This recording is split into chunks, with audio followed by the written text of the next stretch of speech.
अच्छा अली जफर साहब, इसमें प्रोसीडिंग के दौरान एक डेवलपमेंट हुई कि जब प्रेसिडेंट के जो वकील हैं उन्होंने खुद ही एतराफ़ कर लिया जी कि प्रेसिडेंट साहब जो हैं उनको खैबर पख्तूनख्वा असम्बली में जो डेट का मामला है उसमें उनको इंटरफेरेंस नहीं करनी चाहिए थी, क्योंकि वहाँ तो गवर्नर ने खुद असम्बली तोड़ी है। तो आप ये नहीं समझते कि बहुत से जो इस केस में जो फ्रीकैन है, जो पार्टीज़ थी, उन्होंने आइन के बारे में इंतहाई नासमझी का मुजाहरा किया, और सदर पाकिस्तान से तो ये उम्मीद ही नहीं की जा सकती कि वो आइन के बारे में नासमझी का मुजाहरा करेंगे। तो ये आप नहीं समझते कि बड़ी संगीन किस्म की नासमझी है? कि देखें, इसमें कुछ गलतियां हैं और कुछ जानबूझ के नहीं उस आइन को फॉलो किया गया।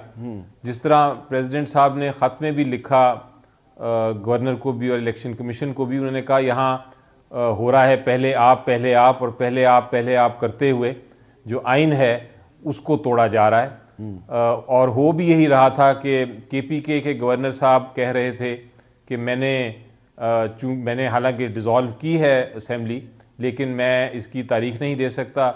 इलेक्शन कमीशन कह रहा था आप तारीख दें। गवर्नर पंजाब कह रहे थे मैंने चूँकि डिज़ोल्व नहीं किया इसलिए मैं तारीख नहीं दे सकता।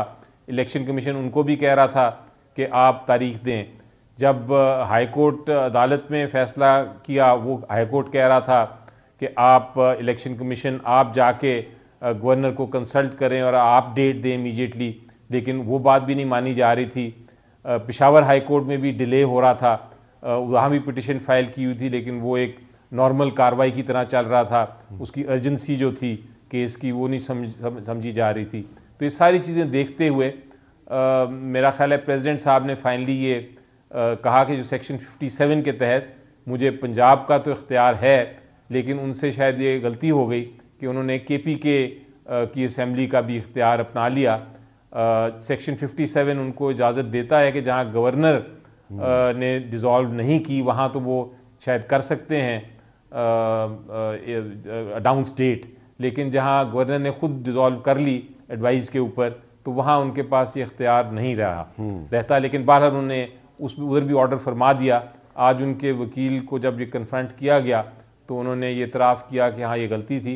लेकिन जिस तरह उनकी तो गलती हो सकती है, बाकी जो केपी के गवर्नर थे या जो इलेक्शन कमीशन ऑफ पाकिस्तान है, उन्होंने तो बिल्कुल ही आइन की जानबूझ के लगता है खिलाफ वर्जी की, जिसकी वजह से ये हमें क्राइसिस पैदा हो गया।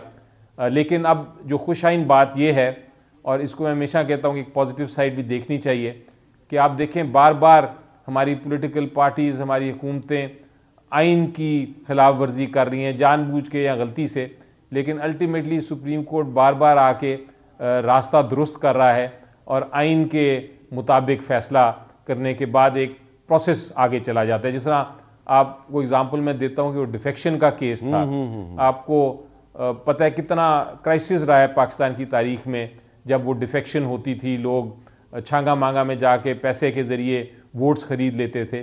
तो फाइनली सुप्रीम कोर्ट ने तशरीह की और कहा कि ये वोट तो अब काउंट ही नहीं होगा। तो जब से ये कहा है तब से वो जो डिफेक्शन वाला क्राइसिस बार बार पैदा होता था वो ख़त्म हो गया। अब इसी तरह ये जो डेट देने का क्राइसिस है, यानी हर कोई हामिद मीर साहब बताऊं, हर कोई ये एग्री कर रहा है कि 90 दिन में इलेक्शन होना है। हाँ। लेकिन झगड़ा किस पे हो रहा है कि इसको अनाउंस ना करें। अनाउंस कौन करे?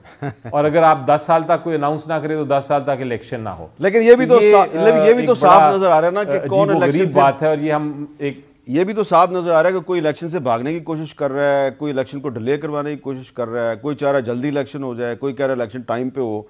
तो कहीं पे गलती है, कहीं पे बदनीति है। लेकिन ये हमारे लिए तशवीशनाक है कि हाईएस्ट ऑफिस जो है प्रेसिडेंट ऑफ पाकिस्तान का, वहाँ पे भी आइन के हवाले से गलतियाँ हो रही हैं। लेकिन अच्छी बात है कि उन्होंने भी गलती का एतराफ़ कर लिया।